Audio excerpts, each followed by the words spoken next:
रूस एक ऐसा नाम जो इतिहास में गूंजता है। विशाल मैदानों और ऊंचे जंगलों का धीश, वीर योद्धाओं और अदम्य भावना का स्थान। बाल्टिक के बर्फीले पानी से लेकर प्रशांत महासागर के तट तक इसकी कहानी नाटकीय बठिलाव की है। साम स्टेट्सों के उत्थान और पतन की, क्रांति और लचीलापन की। यह रूसी इतिहास के जटिल ताने बाने की एक झलक है, सदियों से चली आ रही उस यात्रा की जिसने इस गूढ़ राष्ट्र को आकार दिया। हमारी खोज आधुनिक रूस के कैंथेर से शुरू होती है, फिर भी हम समय में पीछे खींचे जाते हैं, जार से बहुत पहले के युग में इस शक्तिशाली राष्ट्र की जड़ों तक। यह कई संस्कृतियों के धागों से बुनी गई एक कहानी है, वाइकिंग साहसी लोगों और स्लाव जनजातियों की एक ऐसी कहानी जो उस रूस की नींव रखती है जिसे हम आज जानते हैं। हमारी यात्रा वाइकिंग्स से शुरू होती है, जिन्हें इन क्षेत्रों में वारंगियन के नाम से जाना जाता है। बर्फीले उत्तर से नौकायन करते हुए उन्होंने पूर्वी यूरोप की नीतियों के किनारे व्यापार मार्ग स्थापित किए और अंततः स्लाव और फिनिश जनजातियों का एक ढीला महासंघ बनाया जिसे कीवन रूस के नाम से जाना जाता है। कीव में कैंथेरित इस प्रारंभिक मध्य राइन राज्य ने बीजांटिन साम्राज्य से रूढ़िवादी ईसाई धर्म को अपनाया, एक महत्वपूर्ण क्षण जिसने रूसी संस्कृति और पहचान को हमेशा के लिए आकार दिया। हालांकि कीवन रूस का बने रहना तय नहीं था। आंतरिक कलह और बाहरी दबाव, विशेष रूप से बढ़ते मंगोल साम्राज्य से इसके विखंडन का कारण बने। कीवन रूस की राख से एक नई शक्ति का उदय हुआ, मास्को का ग्रैंड डची।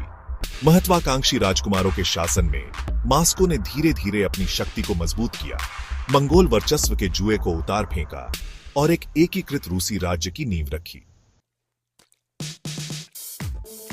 इवान आयदो का शासन, जिसे इवान दी टेरिबल के नाम से जाना जाता है, एक महत्वपूर्ण मोड़ था। रूस के पहले जार के रूप में ताज पहनाया गया इवान ने पूर्व की ओर राज्य का विस्तार किया, लेकिन उनके शासनकाल में क्रूरता और व्यामोह भी था।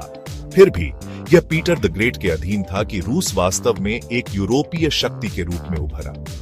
पीटर के महत्वाकांक्षी सुधारों ने सेना का आधुनिकीकरण किया, एक शक्तिशाली नौसेना का निर्माण किया और रूस को पश्चिमी प्रभावों के लिए खोल दिया। सेंट पीटर्सबर्ग का निर्माण, पश्चिम के लिए उसकी खिड़की, इस परिवर्तन का प्रतीक था।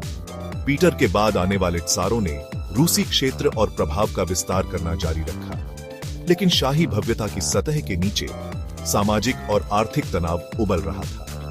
भूमि से बंधे अधिकांश रूसी गरीबी में रहते थे, जबकि एक छोटा अभिजात वर्ग धन और शक्ति के विशेषाधिकारों का आनंद लेता था। असंतोष बढ़ता गया, ज्ञानोदय के विचारों से प्रेरित और बाद में पूरे यूरोप में व्याप्त समाजवादी थेर्शन से क्रांति का मंच तैयार हो चुका था। 1917 के वर्ष में दियो रेवोल्यूशनियां हुई, जिन्होंने रूसी इतिहास के पाठ्यक्रम को हमेशा के लिए बदल दिया। फरवरी क्रांति ने सदियों पुराने त्सारशाही शासन का अंत करते हुए रोमानोव राजवंश को उखाड़ फेंका।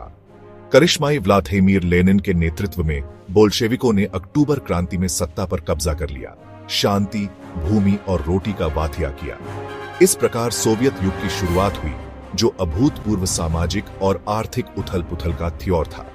जोसेफ स्टालिन के नेतृत्व में सोवियत संघ ने तेजी से औद्योगिकरण और कृषि का सामूहिकीकरण किया, लेकिन एक भयानक मानवीय कीमत पर।